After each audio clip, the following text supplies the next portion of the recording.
नमस्कार।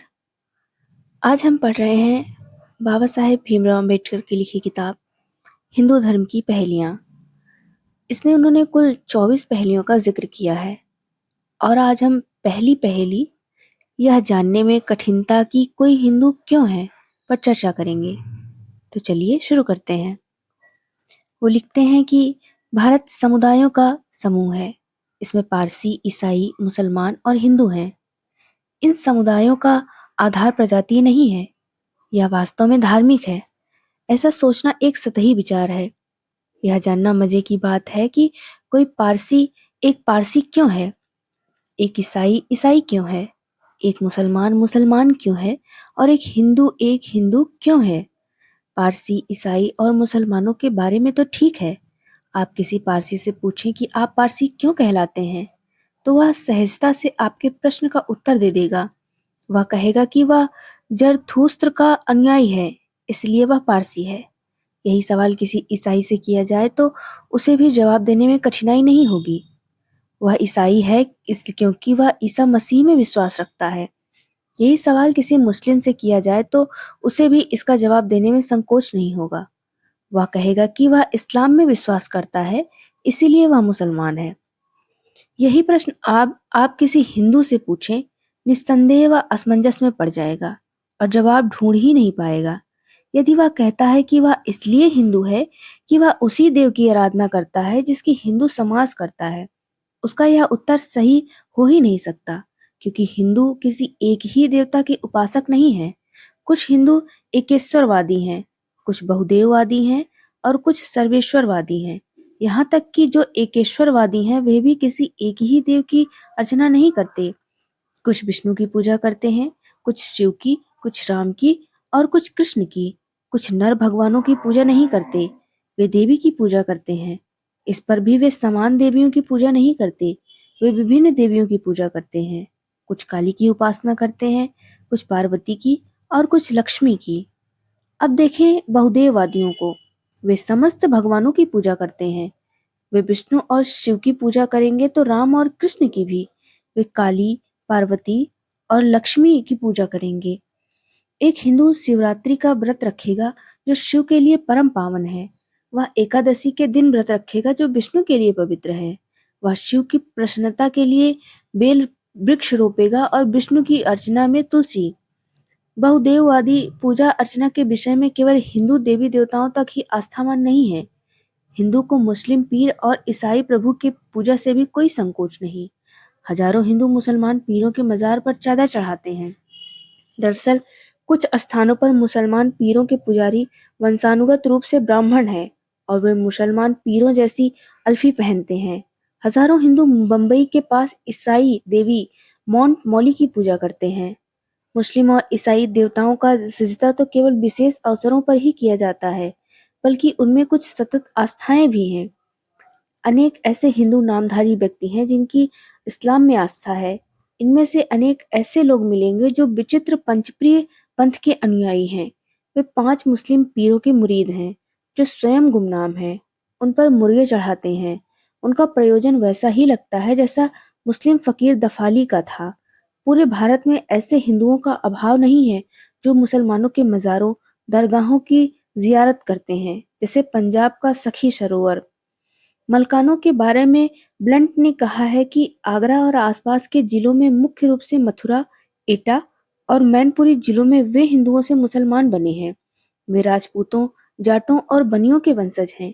वे आमतौर से अपने आप को मुसलमान नहीं गिनते, बल्कि अपनी मूल जाति गिनाते हैं। कभी कभी स्वयं को मलकान कहते हैं।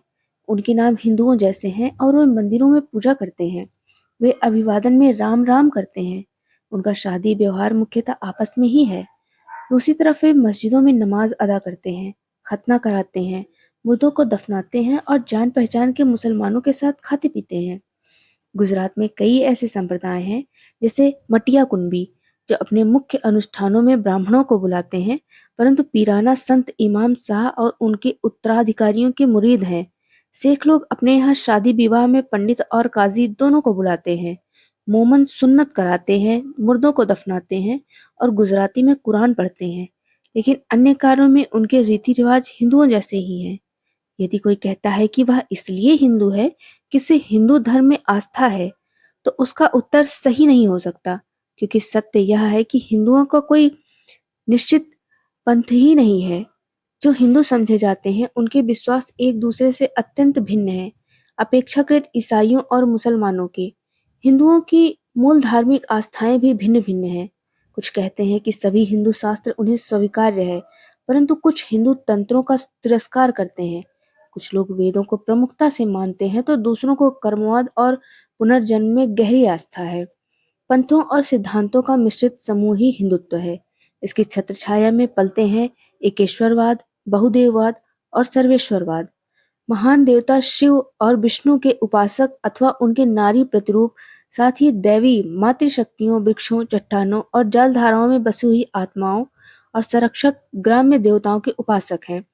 ऐसे व्यक्ति जो अपने देवताओं को सर्व प्रकार की बलि देते हैं, और ऐसे व्यक्तियों को जो अहिंसक हैं और जिन्हें वध शब्द से ही घृणा है, जिनके धार्मिक अनुष्ठानों में मात्र प्रार्थनाएं और मंत्रोच्चारण सम्मिलित है। और ऐसे भी हैं जो धर्म के नाम पर अकथनीय आडंबरों में लिप्त हैं, और इसमें कुछ बहुमूल्य हैं जो कुछ मिलाकर शास्त्रद्रोही हैं, और उनमें से कई तो ब्राह्मण की सत्ता नकारते हैं, अथवा कम से कम उनके धर्माचार्य गैर ब्राह्मण हैं। यदि कोई यह कहता है कि वह अन्य हिंदुओं के समान रीति रिवाज अपनाता है इसलिए वह हिंदू है, तो भी झूठ है, क्योंकि सभी हिंदुओं के रीति रिवाज एक समान नहीं है।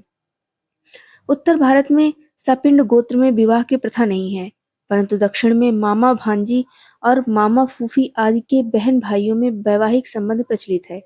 नारी के सतीत्व के नियमों के संबंध में सर्वोच्च मान्यताएं हैं। कुछ जातियों में इनमें अत्यंत ढील दी जाती है, विशेष रूप से विवाह पूर्व। कहीं कहीं यह भी चलन है कि लोग अपनी कन्या को धार्मिक कदाचार के लिए समर्पित कर देते हैं। कुछ क्षेत्रों में नारी स्वतंत्र है, तो कहीं कहीं प्रदानशील है। कुछ स्थानों पर वे लहंगा पहनती हैं, तो कहीं सलवार आदि। यदि वह यह कहता है कि वह इसलिए हिंदू है कि वह जाति प्रथा को मानता है, उसका यह उत्तर भी संतोषजनक ढंग से स्वीकार्य नहीं किया जा सकता। यह बिल्कुल सत्य है कि किसी हिंदू को इस बात से कोई गरज नहीं है कि उसके पड़ोसी की क्या आस्थाएं हैं, पर वह यह जानना उसका परम धर्म है कि वह उसके साथ खान पान कर सकता है या नहीं। दूसरे शब्दों में इसका अर्थ यह हुआ कि जातिवाद हिंदू धर्म की आत्मा है, और जो व्यक्ति अपनी मान्यता प्राप्त हिंदू जाति से संबद्ध नहीं है, वह हिंदू हो ही नहीं सकता। यही इतिश्री नहीं है। उसकी मात्र जात पात में आस्था ही पर्याप्त नहीं है। जात पात तो ईसाइयों और मुसलमानों में भी दीमक की तरह घुसी है। खान पान में बेशक ना हो, शादी व्यवहार में तो वह सर्वव्यापी है, परंतु इसी कारण वे हिंदू नहीं कहलाते। उनमें दोनों बातों का होना आवश्यक है। उसे हिंदू होना चाहिए और जात पात में विश्वास रखना चाहिए। अब फिर वही प्रश्न उठता है कि हिंदू कौन है। इस संदर्भ में हम जहाँ के तहाँ खड़े हैं। क्या प्रत्येक हिंदू के समक्ष यह प्रश्न नहीं है कि वह अपने धर्म के बारे में इतनी उपापोह क्यों है, इतनी उलझन क्यों है? वह ऐसे मामूली जवाब क्यों नहीं दे पाता जिसका उत्तर प्रत्येक पारसी, प्रत्येक ईसाई और प्रत्येक मुसलमान के पास है? क्या यह समय नहीं है कि वह आत्मावलोकन करे कि क्या कारण है जिसके फलस्वरूप यह धार्मिक अव्यवस्था उत्पन्न हुई है? आज ये पहली पहली पर हमने चर्चा करी। अगले एपिसोड पर हम दूसरी पहली के बारे में चर्चा करेंगे। तब तक के लिए